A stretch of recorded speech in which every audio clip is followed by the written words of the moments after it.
I always learned and I was always told that, God gives initial grace, meaning he gives us, look at you all, you're going to Mass every day, right? And imagine that first moment that you started coming to church, the first moment when your eyes were opened about the existence of the Lord and your radical conversion happened and you kept coming and coming and coming.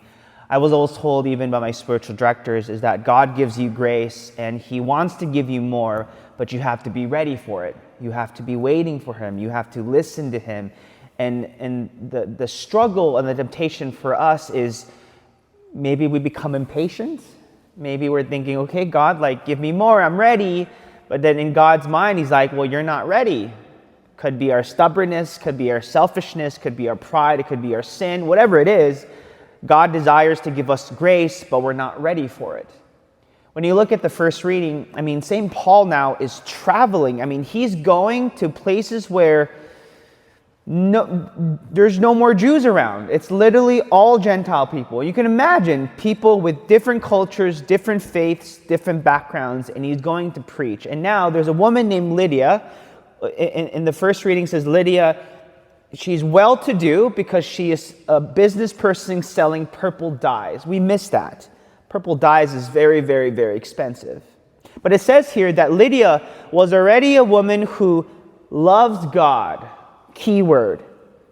When you look at the first reading now, you have Lydia who's sitting there listening, meaning she's already been open to God's grace. She's listening, and in this first reading, she receives even more grace.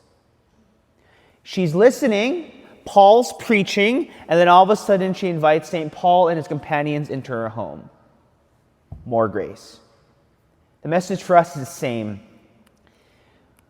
When we get to that point where we become so impatient because whatever, X, Y, and Z is not happening in your life, or whatever it is, just stay and wait.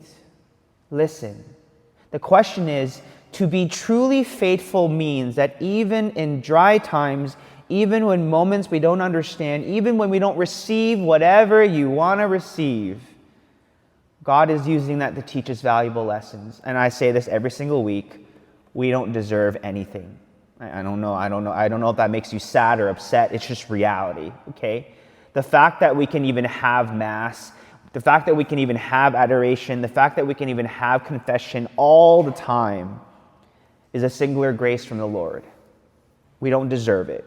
We don't deserve the sun. We don't deserve the moon. We don't deserve the stars. But God gives it because he loves us. And when we can understand the posture of surrender and gratitude, graces won't stop flowing. In fact, you'd be like, God, stop, there's too much grace, right? But we're not there because of our hearts. When our hearts change, God's graces flow.